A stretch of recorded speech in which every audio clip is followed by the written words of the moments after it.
All right, so evidently I have no camera, but we can record audio. Let's see if I can get people invited here.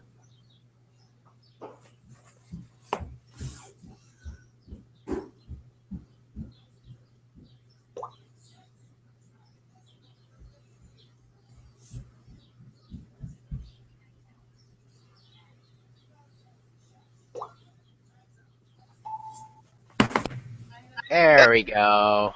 All right, now you're going to hang out on air. You're not running a camera either, it looks like. No, I'm not running a camera, and I don't think I will be, so. Yeah, it's fine. Let's see here. Invite people. Copy.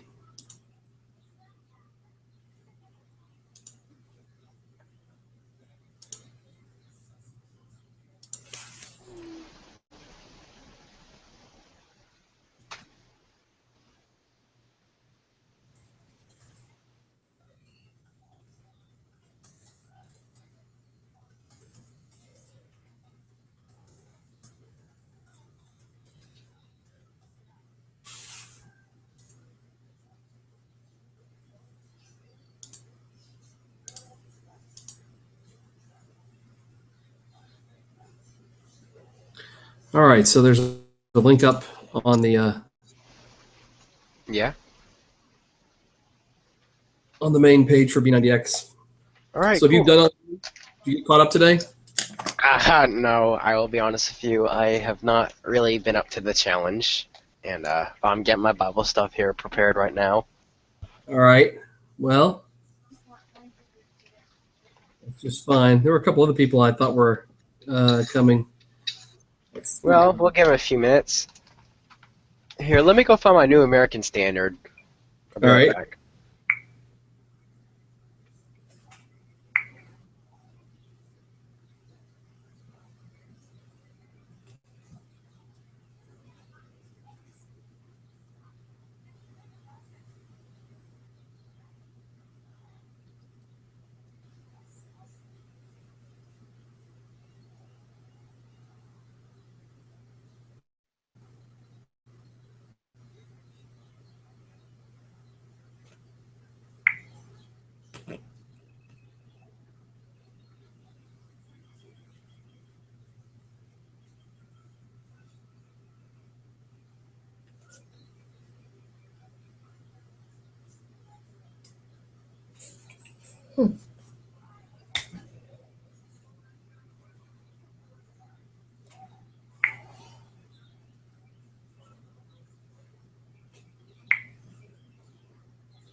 All right, I found it, and my little notepad.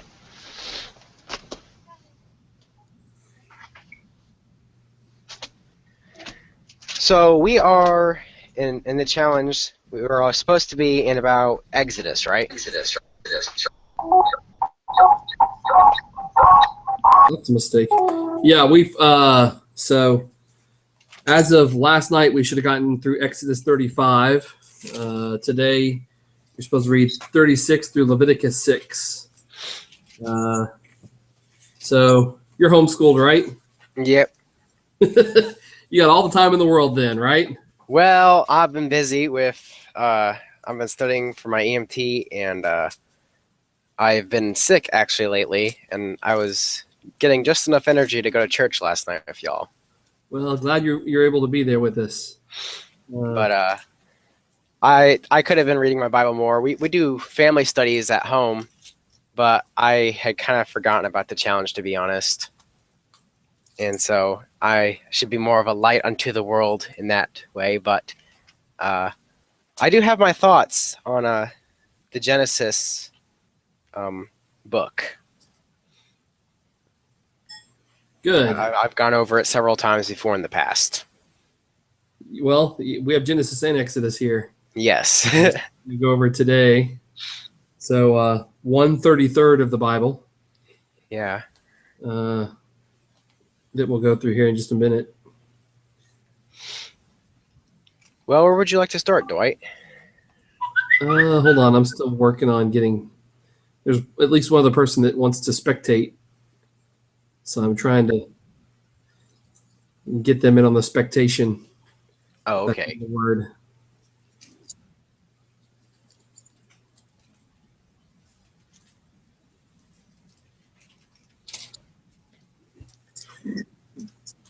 I mean, we could talk about, the second half of Genesis and Exodus all night too, but really all night we could just talk about the very first couple chapters of Genesis. Yeah, we're not going to do that all night though. Yeah. I'm just saying that's quite the discussion there. Hold on, I'm calling Marshall Cheney here. Marshall Cheney. Nope, she didn't answer.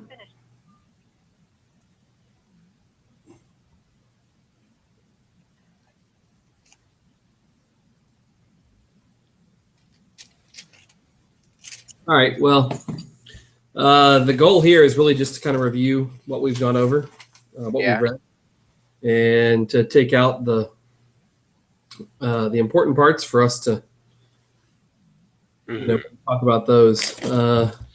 So for me, I marked everything in green, purple, and yellow. Green was key concepts, not purple. Pink was new favorite passages, and yellow is new understanding. Maria's sitting here with me. She's just listening though. We'll see if she makes a comment or not. So one of the passages that's always really just fascinated me is the very first passage of the Bible. In the beginning. Yeah, in the beginning, God created the heavens and the earth. So what came first, the heavens or the earth or time? Well, technically, time.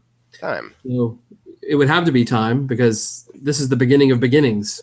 Exactly. So is God bound by time? No, God created time. Exactly.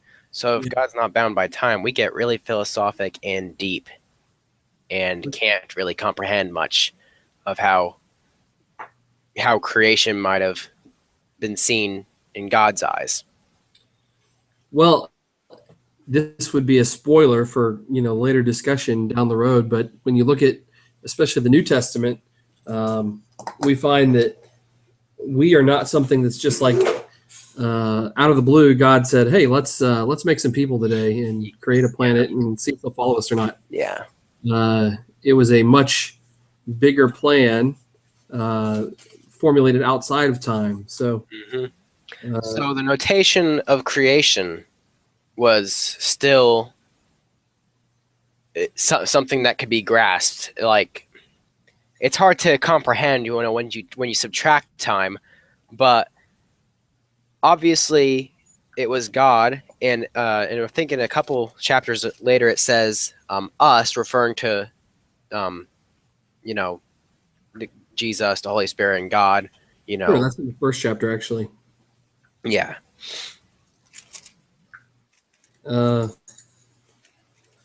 So in verse 24, that's the next passage that I highlighted. And God said, "Let the earth bring forth living creatures according to their kinds, livestock and creeping things, and beasts of the earth according to their kinds." And it was so interesting that everything here is after its kind. Exactly. So it's not small cats, mating with big cats. It's the general, it's everything after its own kind. It wasn't, insects with monkeys, or that there was a differentiation. Absolutely. And when you think about the theories that are proposed for evolution, Yes, they're interesting to contemplate. they are. But at the same time, everything had to come from one single cell organism, which would mean that single cell organism had to evolve the DNA structure for all life to come after it. Exactly. That would make it a god-like organism. So it's interesting to contemplate because the people that would formulate these theories do so either with the designed or undesigned intent of disproving God, but at the same time they really can't get away from that fact that no matter what, everything had to come from, something. Exactly. It didn't just magically appear out of nowhere. And then another key concept here is verse 27. So God created man in his own image. In the image of God, he created him. Male and female, he created them. This idea that we are special, he created us, not just like everything else is created. Right now, my son going through school is talking a lot about, oh, well, this is a mammal like we're mammals, and this is da-da-da-da, like we are, Well, trying to compare those. And yes. he needs to, it's important that he understand that, no, we are different. We're better. We're set apart by God. We're actually, sanctified by God to not be just animals. Exactly. And so, but I do want to note that there are well-meaning Christians out there that will point this out and say that, well, God's not bound by time, and it actually did take billions of years, and they'll try to support evolution because maybe perhaps of a lack of faith than that it was a literal 7 days, but they do have some interesting points, in that it could be that when you add God into evolution, that God guided the process, and that he helped them evolve, and that takes care of all the mistakes of evolution, and then man was the first conscious being, and that's why we could comprehend ourselves. And they'll go into a lot of deep philosophic stuff that isn't necessarily there. Yeah. Well, the better side to that is, it goes back to the idea of if a tree falls in the forest and nobody hears it, did it really fall? Just because we have evidence, being fossils, a fossil record, that, that dinosaurs existed. That's evidently the evidence that they existed. Does that mean that they really did, or that someone put those there? And how do we differentiate that? How do we know? And the reality is we don't. Not for sure. Not with our own eyes we haven't. But there are scientific stuff. But when you really get down to it, we really don't know. Right. We can't know. And we really don't know what was here in America 200 years ago. We really don't, because when the Indians were here, they have pictures of dinosaurs and stuff drawn in their caves, and we honestly don't know a lot of things still that I think we claim to know. Yeah, we're definitely very egocentric in that manner, but when we think about how everything was created, God created chickens, not eggs. He created trees, not seeds. He created mature things, and what does a mature earth look like? Well, the answer is I don't know the answer. And could he have created an evolutionary system? And the answer to that is, once again, I don't know, and possibly yes.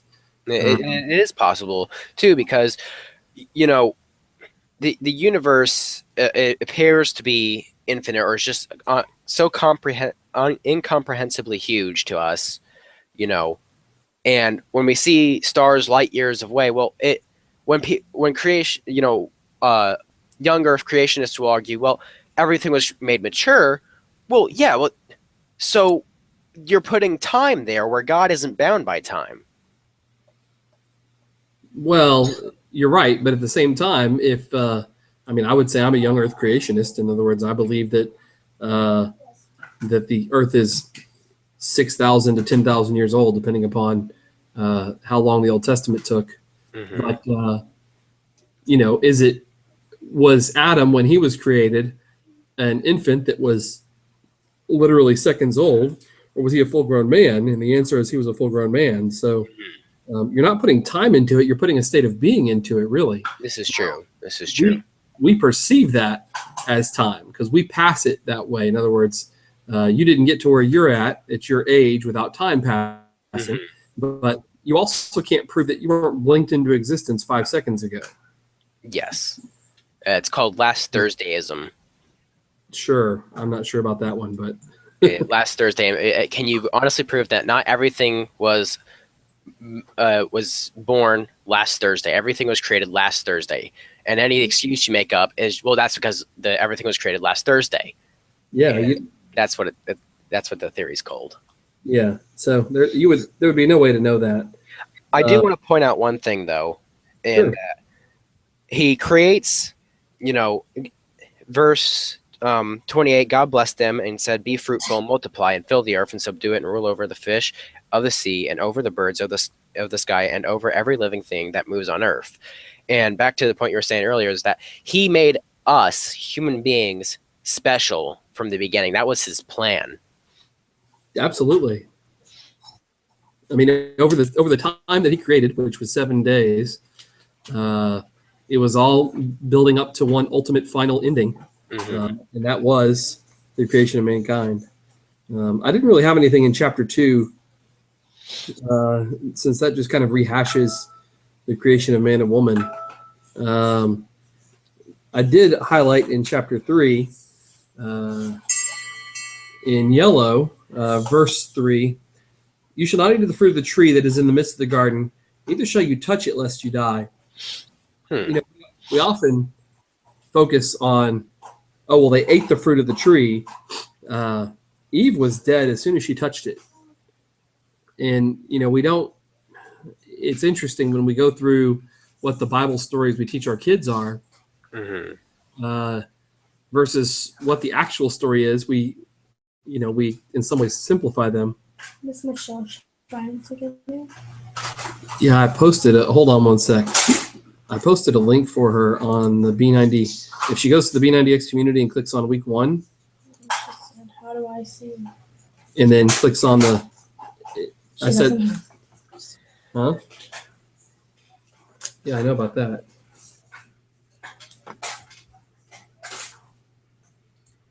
I already posted on that for her. I do want to point out one more thing from chapter 2 before we move on. All right. And that is God made us special, and he made the garden for us special also. And one thing I do disagree with is that a lot of young earth creationists, which I am one of, will believe that no animals didn't eat each other whatsoever in all over the world. So God designed all these creatures, predators and whatnot, to eat each other and lower life forms than us. This whole system, this order, but not to kill each other, or not to for the whole cycle. And I believe that the garden was a special place for man in which there was no death. It was a special place for man that maybe could have grown, but it's obvious that he made the garden for man, in my view. Right. Yeah. And I believe that things didn't kill each other in the garden, and I can name the animals, and he was with the animals, but he it doesn't necessarily say Adam was lonely either, and God saw that it was good for him to have a woman, to have a female, and so he made a female for Adam, and that's what was good for him. Right. Oh, hold on. That's okay. I'm just testing this out with Maria's phone to see but the feedback loop there is pretty bad over the internet. Well, I mean, it does say that. Hold on. Now you're going to make me go back and look.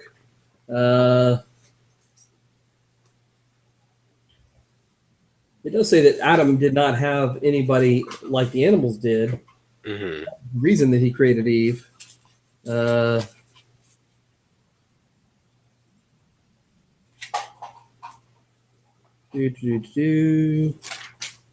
10. You shall surely eat of every tree of the garden, but the tree of the knowledge of good and evil you shall not eat, for the day that you eat of it you shall surely die. And the Lord said, it is not good that the man should be alone. I will make him a helper fit for him. Now on the ground the Lord God had formed every beast of the field, every bird of heaven, and brought them to man to see what would call them. Whatever the man called every living creature, that was his name. Mm-hmm. Man gave him himself livestock, but for Adam there was not found a helper fit for him. So the Lord God caused a deep sleep to fall upon the man, and while he slept, he took one of his ribs, and and close up its place with flesh and the rib that the Lord. So anyway, it doesn't say that Adam was lonely. Exactly. God's perception of Adam was that he was, and that it wasn't good for him to be alone. I mean, your kid would probably like to eat Oreos all day, but you know that's not what's good for him. So. So he created what was good for him, what he needed. Mm-hmm. The next thing I highlighted is verse 15 as a key theme. In chapter 2? Chapter 3. No, chapter 3. Okay. I will put enmity between you and the woman, and between your offspring and her offspring. He shall bruise your head, you shall bruise his heel. Really just shows the foreshadowing of what is going to happen from this point, at least 4,000 years later, and as many as 8,000 years later, depending upon how off the genealogies are. Mm-hmm. Because those genealogies weren't established. They weren't there for the purpose of establishing time. They're there for the purpose of establishing lineage. Yes. So it's interesting that even here at the beginning, Satan struck first, and God already knew how it was going to turn out. And so Satan had already existed. So there was angelic and spiritual powers already about. At least at the point of beginning of chapter 3. Yes. So were they created in the 7-day period, or were they existent before time? How much of the Apocrypha do we listen to? You know, there's a lot of questions that come about. Yeah. So the real answer to that, I mean, I guess the answer that I have to that question is, does it really matter? And I believe the answer to be no. It's interesting for discussion purposes, but all that we need to be aware of is that Satan existed at the beginning of chapter 3, and he had bad intentions from the get-go. As far as when did these beings exist? So did good and evil? But I mean, I think there is an importance though in the tree, the fruit of knowledge and knowledge of good and evil, and the devil or serpent is evil. So is this something? Again, there's just a lot of questions that come into my mind. Yeah, and that's one of the things, we won't always have all the answers. The Bible doesn't have every answer for every question. It has the answers for the important questions. Salvation. Yeah. That was all I had highlighted in chapter 3. In chapter 4, I both put it in pink and green for Cain and Abel. If you do well, will you not be accepted? And if you do not do well, and if you do not do well, sin is crouching at the door. Its desire is for you, but you must rule over it. The interesting thing to me there, and I guess I didn't really pay attention enough before reading this, is that God warned Cain of what was going to happen in the devastating effect that anger has on us, and how we really do have to just absolutely rule over our anger and not let it ever take control. This is true. Because so bad things happen. We were created perfect beings, and so how soon did how soon did Adam and Eve sin? It could have been a day, could have been 100 years, but what point? Our bodies were perfect, but obviously we had anger. There was this anger we had to overcome, and how much of that was the human effect, of just our natural problems that come with our bodies and our minds, or how much of this was actual just spiritual anger, Well, in the case of Cain, we have to make the assumption, we don't have to, but we can make the assumption that he was born outside of the garden. So if he was born inside the garden and everything is, I wouldn't say that everything was, that we're perfect beings. We were created by someone who was perfect, but we were created with the ability to be not perfect if we chose to not be. And yes, free will. We chose not to be. So in the case of Cain, we can say, because it tells us, the Bible tells us how old Adam was, and it tells us when Cain was born in relation to Adam. So, I guess we could track if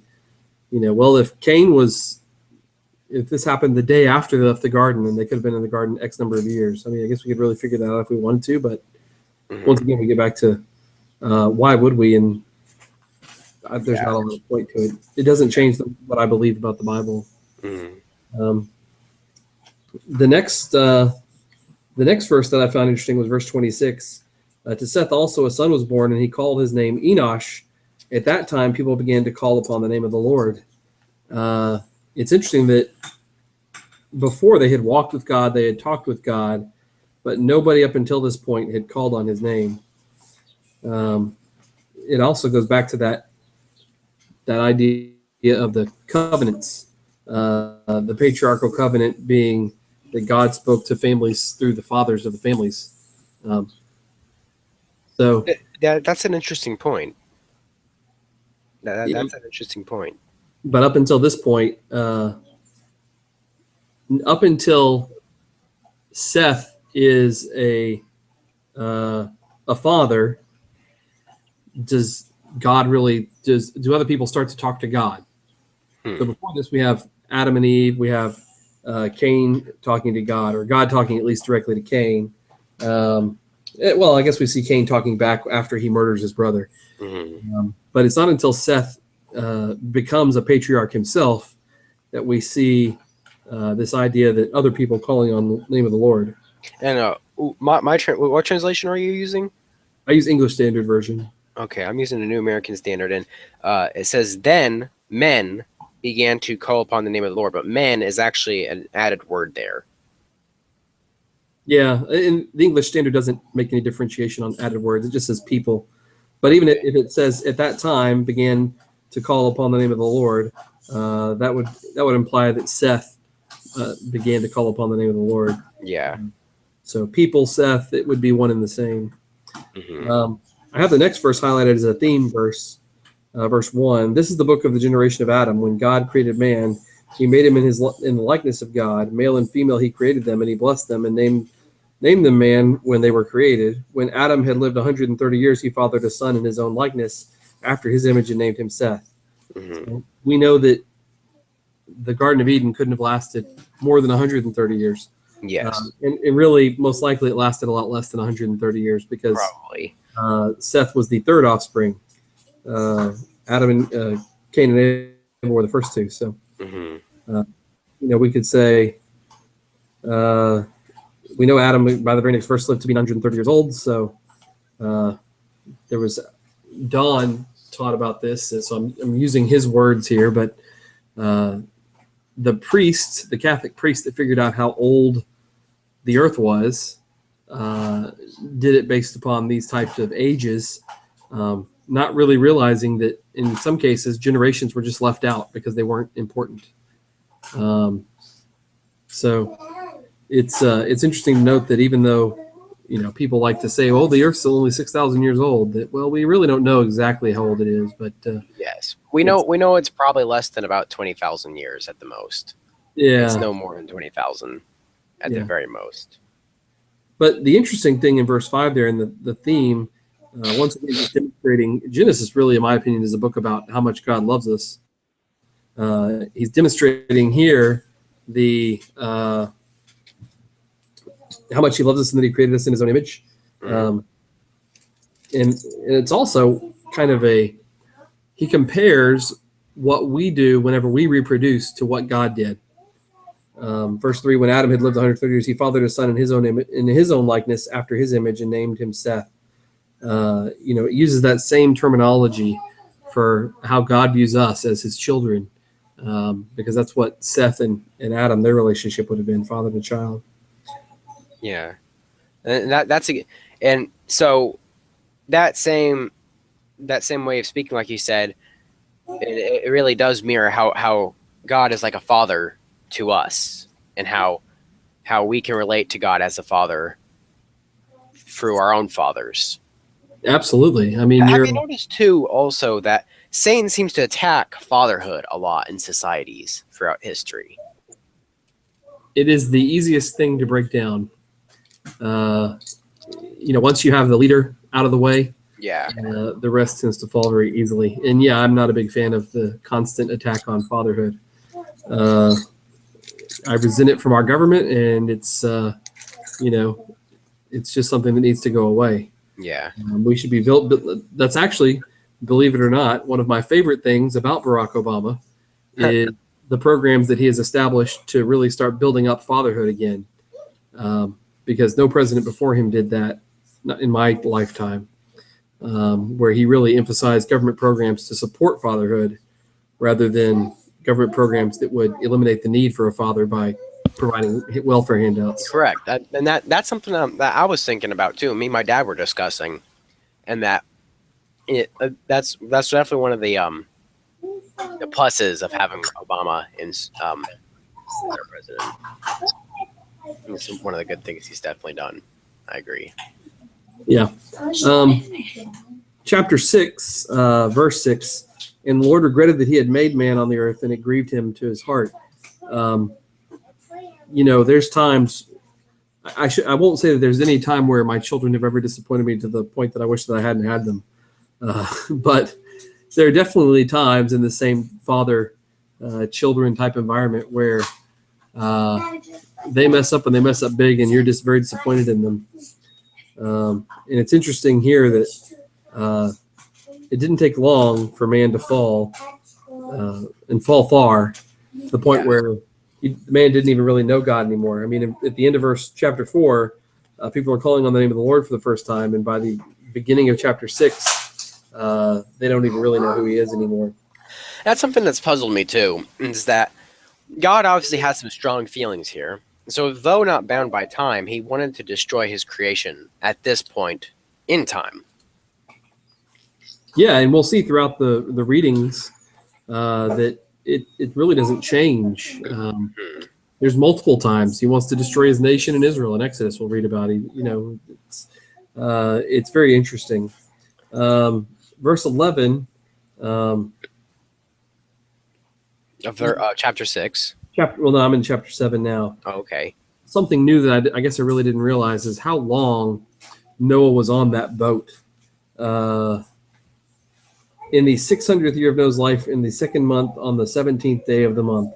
So, we talk about in the story, well, it rained for 40 days and 40 nights, and then he waited for the water to go down, and then he got off the boat. Do you know how long that was? Looks like a long time. Yeah. In the 7th month, chapter 8, verse 4, and in the 7th month of the 17th day of the month, the ark came to rest on the mountain of Ararat. So we go from the 2nd month to the 7th month. He was on that thing 5 months. That's quite a while, and that's just when it came to rest. In the 601st year, so it's been a full year. In the first month, the first day of the month, the waters were dried from the earth, and they were removed the covering from the ark. That's when he actually left. It was it was 11 months basically that he stuck on this boat with all these animals. The story that the story you hear in Bible class doesn't really. This is true. That's a good point too. And I've always thought about this story and how there's so much evidence for the world flood all throughout the world, and scientists can't disagree with it. When they really get down to things, it's and you think of how big an event this was, and I mean, this is the arc of basically all life on Earth. Mm-hmm. In 11 months, that is a lot of faith on Noah's part. Oh yeah, I mean, he's trapped in there with him and his family. They have to live in fairly close quarters for 11 months, and then all those animals have to not do what they want to do, which is eat each other. That is true. Although the movie was absolutely terrible, one of the worst movies I've ever seen, and it's an insult to Christianity and Judaism and basically any religion that's based off the Bible. The Noah movie that came out, terrible movie, but it did make one point that the Bible doesn't say but would be just fine, is that they put the animals to sleep for a while and they hibernated as some sort. It doesn't tell us that they had problems, controlling all the animals or any of that, and so when a lot of times you'll see in Bible class, you'll see him petting the lions or something, try to keep him calm or something like that. But that's just as much adding to the Bible as anything else, in my opinion.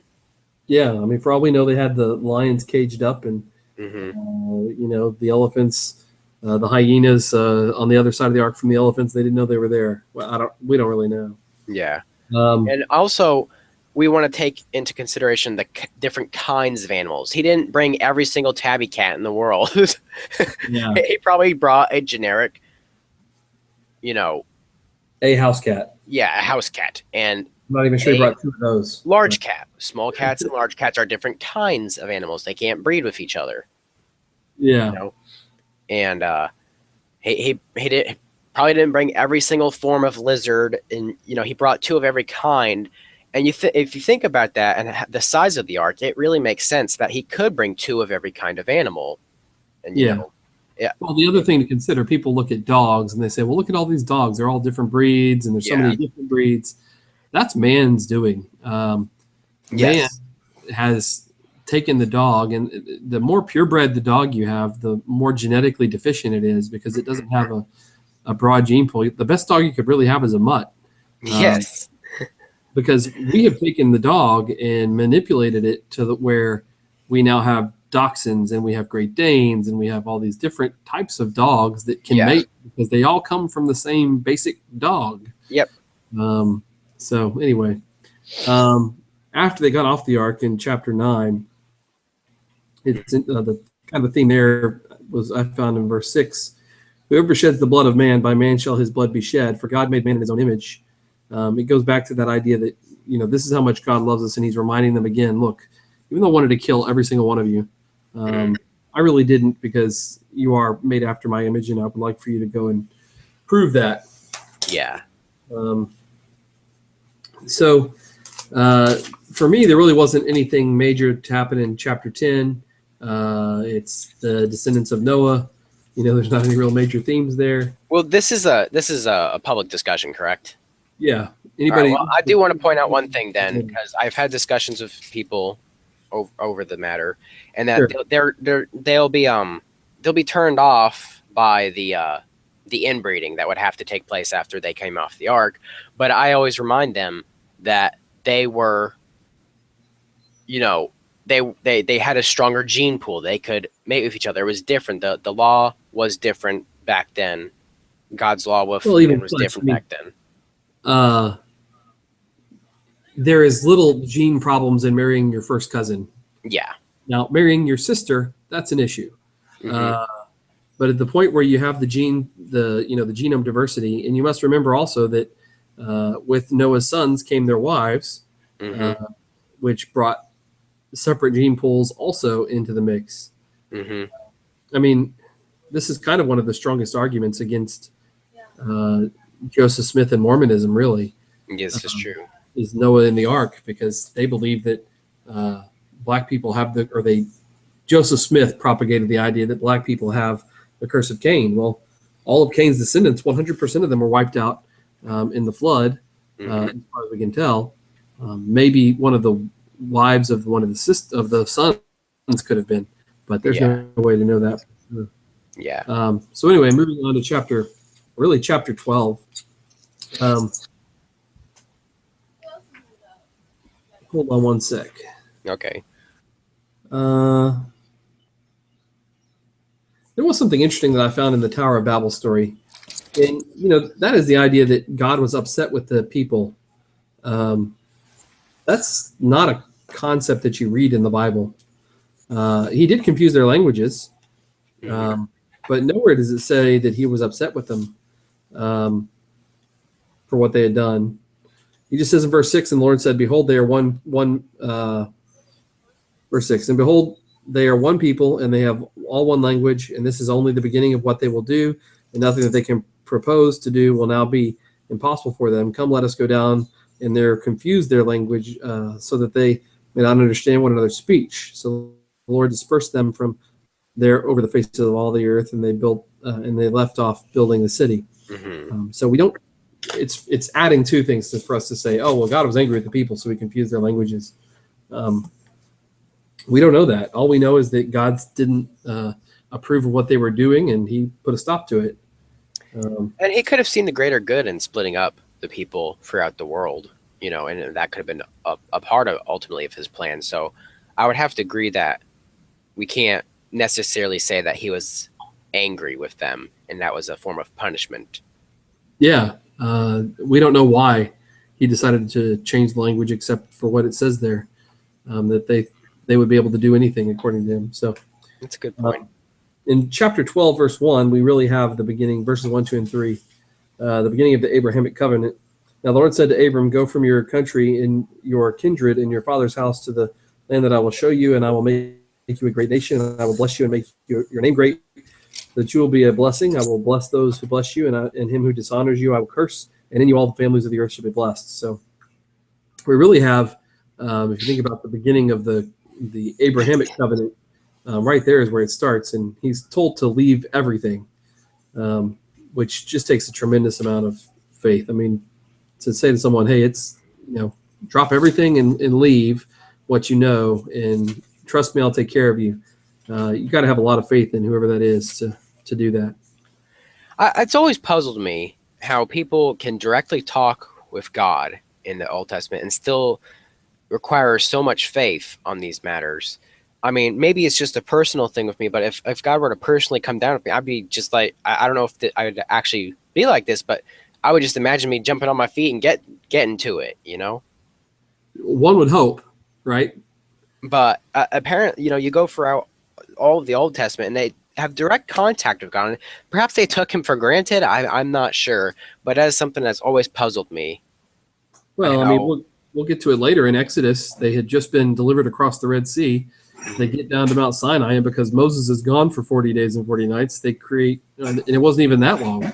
I mean, we don't know how long he was gone before they started creating the golden calf, because on the 40th night, after 40 days and 40 nights, he came down, and bam, there it was. So I didn't have anything in chapter 13 of real importance, or 14.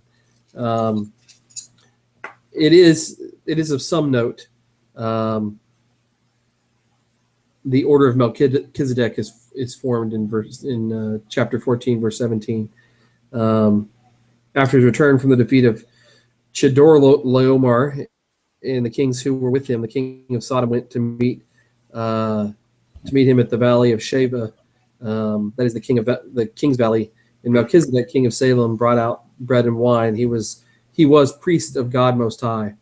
We don't know how Melchizedek became priest of God Most High.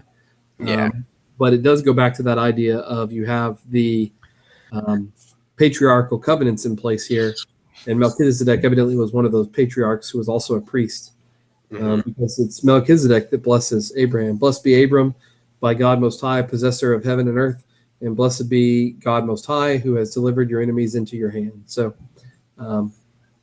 that's an interesting point there. That is. I can't really answer that as much, but I know Charles Willis has a lot to say on that matter. And so if you'd like to contact him on that verse, he had an interesting, I think it was a class on Salem.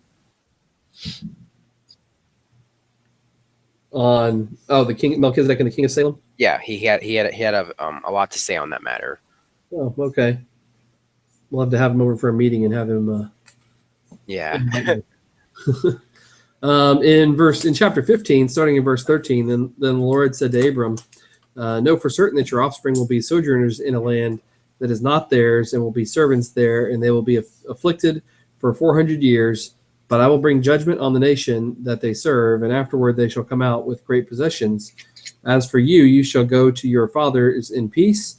You shall be buried in a good old age, and they shall come back here in the 4th generation, for the iniquity of the Amorites is not yet complete." So here we have really the prophecy about what's going to happen with Israel, and Abraham has no idea.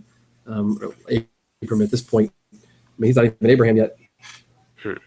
Has no idea what's going to take place.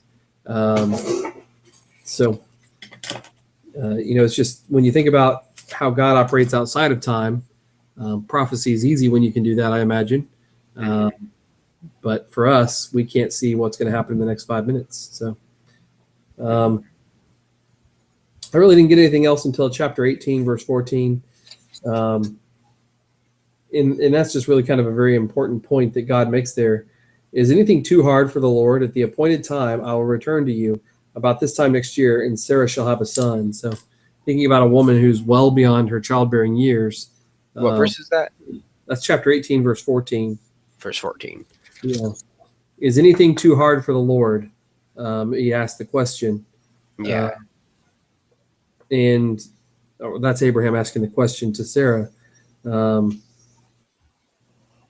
Is that right? Let's see. The Lord said to Abraham, why did Sarah? Oh, yeah, that's God talking to Abraham. So asking, is anything too hard for him? The answer is obviously not. I mean, if you can create all of the world and everything in the universe, I imagine. Exactly. And so here we are again with this doubt directly talking to God. And that's just really puzzled me. Yeah, and it was commonplace for them. I mean, I talk to God all the time, but I haven't had him talk back anyway, except through his word, his written word so far. So next we have the intercession for Sodom as Abraham tries to save the city and he can't. God rescuing Lot out of the city. There's some people put a big emphasis on Lot and his wife turning around. The Bible really, I don't think, puts a tremendous amount of emphasis on it, except it's even it happened.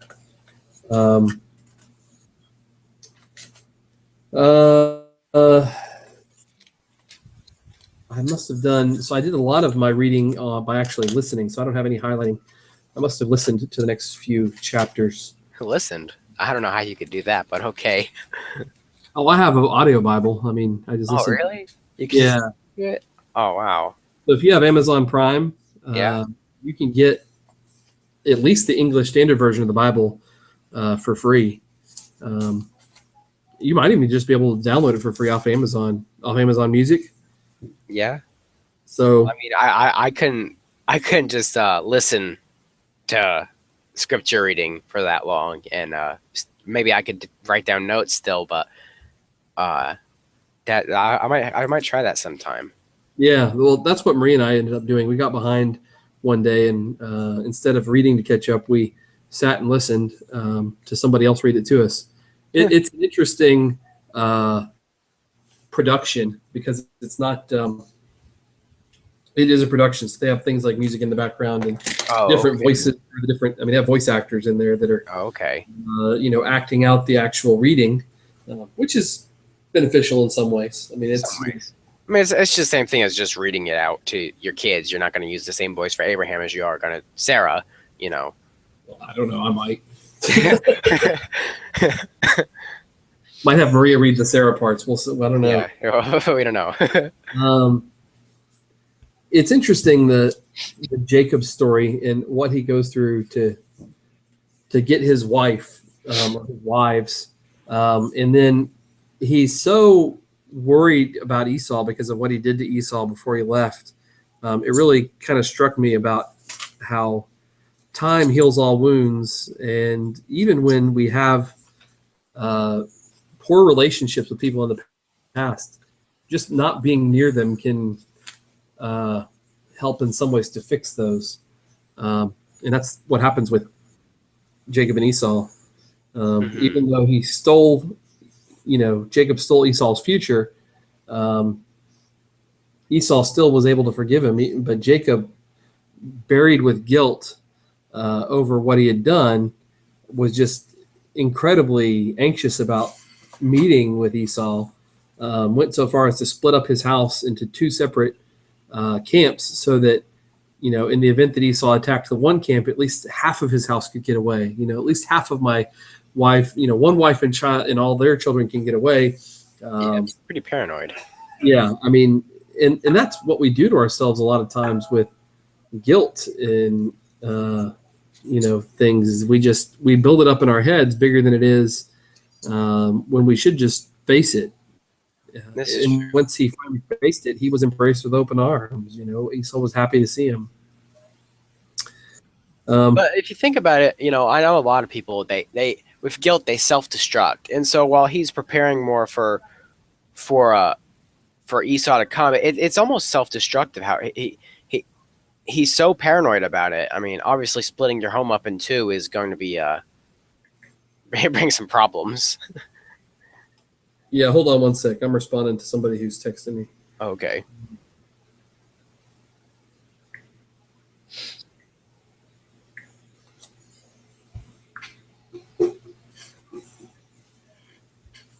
So Marshall is able to listen, which is great. So Oh, okay. Hi, Michelle. yeah, she's not. She will not comment, but she is listening to us here. So Oh, okay. Good. let's see. It's interesting that Jacob wrestles with God One verse. in chapter 35. You think of this idea of God being this super duper all powerful being, and wrestling with him shouldn't be something that should take all night, but Jacob did. But then again, also when you think about the father-son relationship, I wrestle with my boys all the time. And not that I would ever do it, but could literally snuff them out in a heartbeat. Mm-hmm. But I don't because of my compassion and love for them, and we're just having fun. I think when it says he wrestles with God, it's more of just a one-sided argument. God, why are you letting this happen? God, this, that, and the other thing. And I think, sometimes we look at the Old Testament, there's so many like angry prayers and anger with God that, and I feel like sometimes, how many angry prayers do you hear? I mean, not many. Oh, more, yeah. It's pretty rare to hear somebody utter an angry prayer. But I sometimes I'll pray to God, and I will be upset about something. Like, what is the point of this? Like, are you just finding this amusing or something? I know that's not true, but Yeah. I still I beat my hands on his chest. Why? Right. Well, and the interesting thing is that God responded to him in a physical way, and that he dislocated his hip. So evidently, they were doing some form of actual physical wrestling. This is true. And So Morgan Freeman came down and broke his hip. yeah, exactly. Yeah, Morgan Freeman, George Burns, if you're old enough. This is true. So,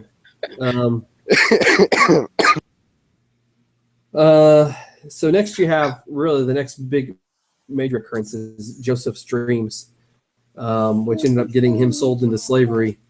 And Genesis spends really the rest of the book talking about Joseph and what would go on with Joseph and how the family would get back together again. They're getting the band back together again, even though they didn't know it. Mm-hmm. And the tricks that Joseph would play on them. I'll be honest with you, I haven't gone over this story in a very long time. Well, so everybody knows the story of the coat of many colors. Yeah. So after they sell Joseph into slavery, he gets bought by someone very important in the Egyptian kingdom, Potiphar, and Potiphar's wife takes a liking to Joseph. At the very least, tries to pursue him in a sexual manner, and he runs out of the house without missing his outer garment. Yeah. So I do love that story. Yeah, well, that's a tough thing to do. Yeah. So anyway, he gets put in jail, and while he's in jail, there are these two members of the court that were also put in jail, the baker and the cupbearer, and one of them is told they both have a dream, and Joseph tells them the interpretation of the dream, and then one of the interpretations is you're going to become restored to your position, and the other one is your head is going to be lifted up, as in off of your body lifted up, and it was, and he was killed. The good news behind that is that's how Joseph became in good favor with Pharaoh, who freed him from prison because Pharaoh was having his own bad dreams and needed Joseph to interpret them for him. So when he did, Joseph said, "Look, you're dreaming about the 7 years of feast and the 7 years of famine." Yeah, I remember all that. Yeah. So when the famine starts to hit, the brothers of Joseph go looking for food, and they're told to go to Egypt, and they do, and Joseph knows who they are almost immediately, and really accuses. I mean, just he runs them through the ringer. He accuses them of being spies. Here they are, visitors in a foreign land, and they're charged with bringing food home to the family. And in their day, the family wasn't just, husband, wife, and 2 kids. It was the family and all the servants, which would have been a lot of people. This is true. So, what chapter are you on? I'm sorry. oh goodness, I'm just reciting the story now. That would be chapter 44, chapter 42. Yeah, 42 through 44, really. Okay. I'm just paraphrasing because we still got to get to Exodus, and it's already been almost an hour. Yeah. So Joseph ends up testing his brothers because they have no clue who he is up until the very end. He ends up putting a gold chalice in the bag of Benjamin and making them leave Benjamin there, which was not supposed to happen. And Oh, how rude. yeah, well, you know what Benjamin means, right? Son of Son of my old age. son of my old age. Yeah, so that's why my son is named Benjamin. I hate to break your ego there. He wasn't named after you, but No, it's okay. It's cool. yeah. So anyway, after that, they finally all, settle up and go back and see Jacob, and then Jacob meets his grandchildren that he'd never seen before, Ephraim and Manasseh, and he blesses them. Joseph ends up being buried in, Jacob is buried, and then Joseph is buried in Egypt. And we'll find out later that before the Israelites leave Egypt, they get Joseph's bones and take them with them. Well, thank you for paraphrasing that. That was you did that fairly well. There's 10 chapters for you. Yeah. I do want to note one thing before we move on to Exodus, and that the order in which the Bible was written is different than the Bible we hold in our hands today, and it's not foolproof. It's more approximate. But the first book written was Job, and Right. if we were to read the Bible from when each one was written and inspired by God, you might have a slightly different outlook on things. They're all the same books, and I believe it's complete, but it's arranged in a different order. And Genesis, there's even a term Genesis to Revelation, even though it's really Job to like 3rd John. Right. Well, and that's debatable. 3rd John or Revelation, which one came first? Yeah. But we have the book in the order we have it, and it's been that way for Hundreds of years, and it's irrelevant. But I just wanted to make that point.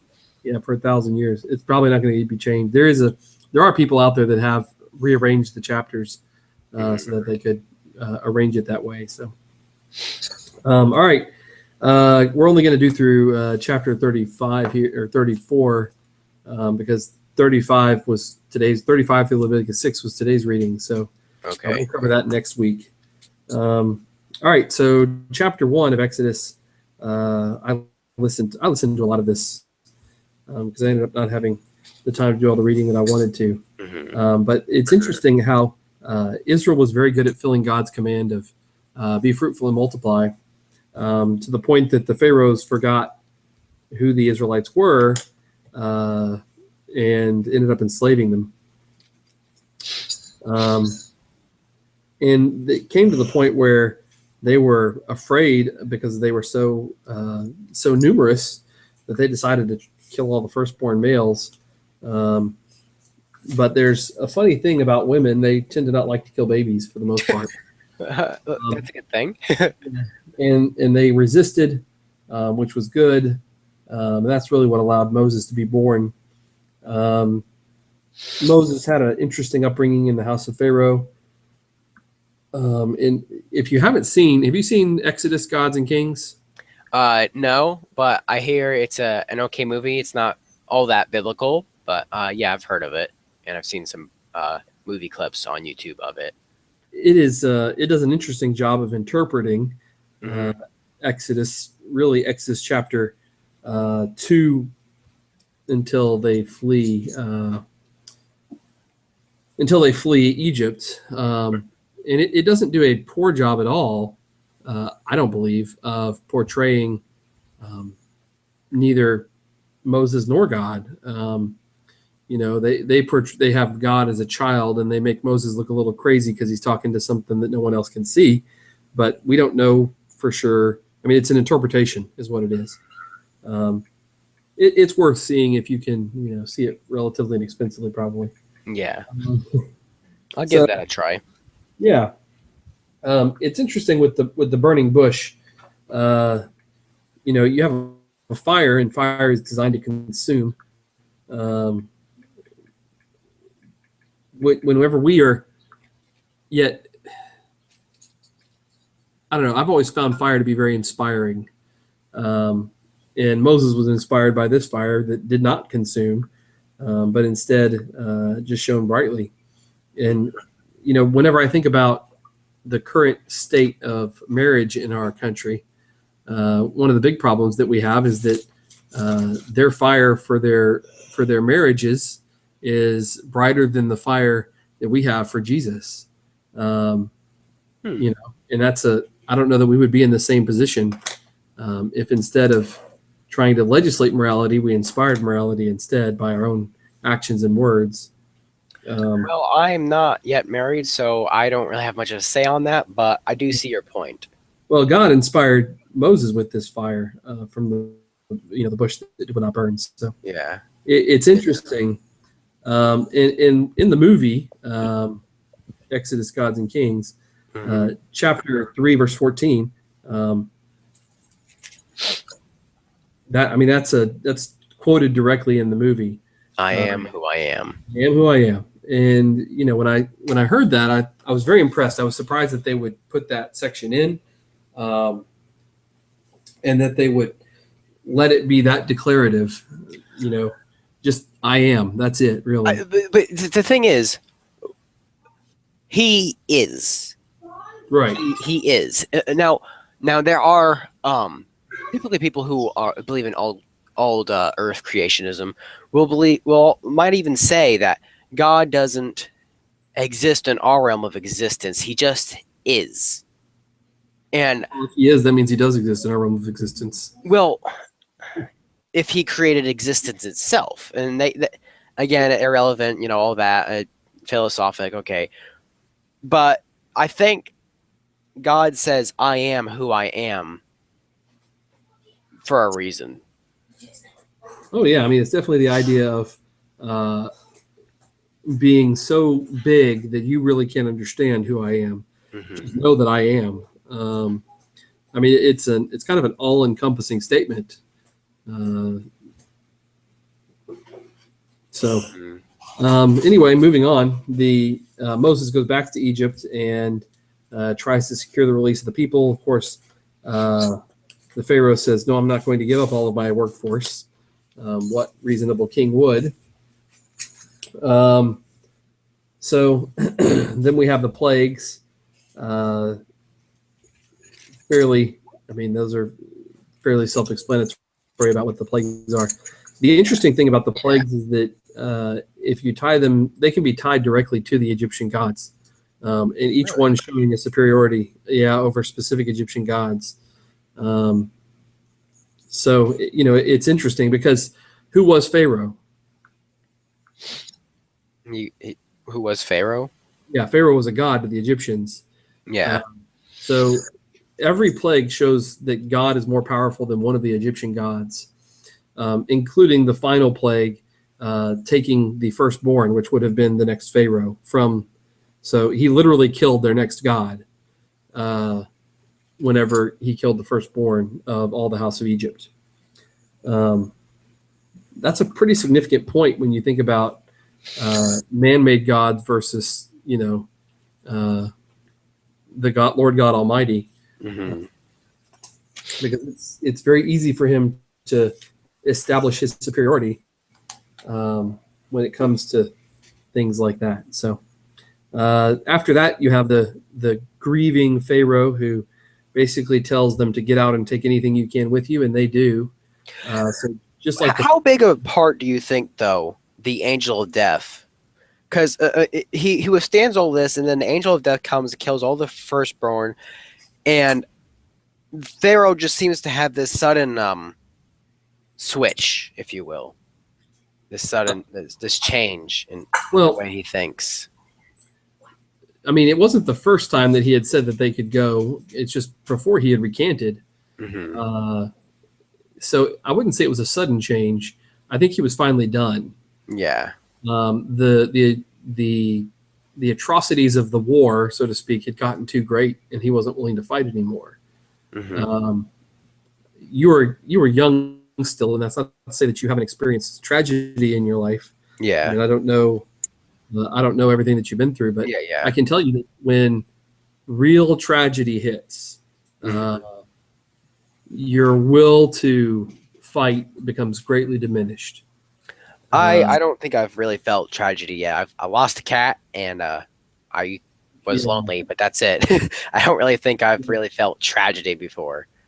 I mean, there are things that, well, of course, we hope nothing tragic happens for you, but obviously in life, tragic things do happen. Mm-hmm. And when they do, it really kind of is a great opportunity both to build yourself in terms of your faith and your belief in God, but it can also be, it can go the other way too. Mm-hmm. There's plenty of people that were Christians who were strong, and then something happened, and They just kind of give up. Yeah, they are not willing to fight anymore, and really, that's kind of where Pharaoh's at, I think. At the point where, That's an interesting subject too, and how much of that is psychological and brain. But yes, we do ultimately have the choice. yeah, I mean, if something took one of my children from me, Mm-hmm. I mean, I would like to think that I would remain faithful and everything would be fine ultimately, but I would be devastated, and I can't even begin to imagine how devastated I would be. Mm-hmm. Yeah, I mean, it'll take the fight right out of you, so to speak. Mm-hmm. So a lot of people don't consider when they think about this Exodus, and this is one thing where I don't like the movie because they did a poor job of really describing how the Bible describes the seas being parted. The old Charleston Heston version was much better. I've seen a review on that movie, but I haven't seen that one either. Yeah. So in Exodus, Gods and Kings, the water basically recedes, and then, oh, hey, let's all run across as quickly as we can because the water has receded. Yeah. Whereas if that were the case, that's not what the Bible says. These people were buried with treasure. So they had literally looted the kingdom, the richest kingdom on earth, on their way out. And they had all that stuff in wagons, tons and tons of gold, that it's not going to make it through a riverbed, especially not a river delta, which is where the point where they're crossing is likely the river delta of the Nile River. So, delta sand is just incredibly, it's quicksand basically. Yeah. And if you bring wagons full of gold through there, you're not going to get through. The water has just subsided in two. We don't know if the ground was completely dry for them or. Well, we do know the ground was completely dry for the Israelites. It says so in the Bible. Yeah, where is that? I'm looking for that verse. Crossing the Red Sea, that's chapter 14. Let's see. As I was saying that, I caught myself. I'm like, wait a minute, it did say that. Verse 21, then Moses stretched out his hand over the sea, and the Lord drove the sea back by a strong east wind all night and made the sea dry land, and the waters were divided. And the people of Israel went into the midst of the sea on dry ground, the waters being a wall on them on the right hand and on their left. The Egyptians pursued and went in after them into the midst of the sea, all Pharaoh's horses, his chariots, and their horsemen. In the morning watch, the Lord in the pillar of fire and of the cloud looked down on the Egyptian forces and threw the Egyptian forces into a panic, clogging their chariot wheels so that they drove heavily. And the Egyptians said, "Let us flee from before Israel, for the Lord fights for them against the Egyptians." So you can see that the land was dry for the Israelites and not dry for the Egyptians, which was a huge problem for them. So they weren't not able to pursue, even though they had the superior technology of the chariots. So then you have the Song of Moses. It's interesting to read the Song of Moses in chapter 15, how it's, God has delivered them. I will sing to the Lord, for he has triumphed gloriously. The horse and his rider he has thrown into the sea. The Lord is my strength and my song, and he has become my salvation. This is my God, and I will praise him. My Father's God, and I will exalt him. The Lord is a man of war. The Lord is his name. And this is a guy who, 2 or 3 chapters earlier, he's saying, who are you? Who should I tell them that, is sending me? And he goes from that to being his number one fan. So we continue to have Moses delivering the people. He turns bitter water into sweet water. He gives them bread from heaven. He delivers water from the rock. He defeats Amalek. All sorts of stuff's going on here in chapters 15 and 17, history-wise. It really is a lot of history, but it's interesting when you get to chapter 18, Jethro's advice to Moses, because Jethro was not, he was not a Israelite. And in verse 10, Jethro says, "Blessed be the Lord who has delivered you out of the hand of the Egyptians and out of the hand of Pharaoh, has delivered the people from under the hand of the Egyptians. Now I know that the Lord is greater than all gods, because in this affair they dealt arrogantly with the people." And Jethro, Moses' father-in-law, brought a burnt offering and sacrifices to God, and Aaron came with all the elders of Israel to eat bread with Moses' father-in-law before God. So you have this man who, once again, is a patriarch, and he acknowledges other gods, but he knows which one is the best God. Rah rah sispumba, my God is better than all of your gods, kind of thing, and really acknowledges that, even though he didn't see the waters parted, as far as we know. He was not there for the plagues. He may have heard of them at this point, but only because the people of Israel had told him. So. Then there's chapter 19, which is everyone kind of knows about. Well, that's the interesting thing. So the story that you hear is very different in 1920 through really 35, because it continues on all the way to 35. Than the Bible class story. In the Bible class, you have the 2 stone tablets with 1, 2, 3, 4, 5 on the left tablet and 6, 7, 8, 9, 10 on the right tablet. And that's not really what happened. God is giving Moses all these laws, and it goes across let's see, even very specifically how the priest should be dressed, how the tabernacle should be built, how the altar should be built, everything. It continues on into chapter 30. Let's see, all the way down to chapter 30, the end of 31. We tend to think of, Moses on Mount Sinai, Exodus chapter 20. It started in chapter 19, it goes all the way to 31, and there's a lot more to it than just the 10 Commandments. Mm-hmm. Because at the end of chapter 31, verse 18, and he gave to Moses, when he had finished speaking with him on Mount Sinai, the 2 tablets of the testimony, tablets of stone, written with the finger of God. So Moses did not write these tablets; God did. That is one misconception. Yeah. Well, so the tablets that would be carried on later would be fashioned by Moses, but God still wrote the tablets again in much less time. Kind of some highlights through there in chapter 29, verse 6. And you shall set the turban on his head and put the holy crown on the turban. So in consecrating the priests, they were to wear a holy crown, which I thought was kind of interesting. The turban on his head is well, and you shall set the turban on his head and put the holy crown on the turban. So there was a holy crown that had to be placed on this turban, evidently, in chapter 29, verse 6. Yeah.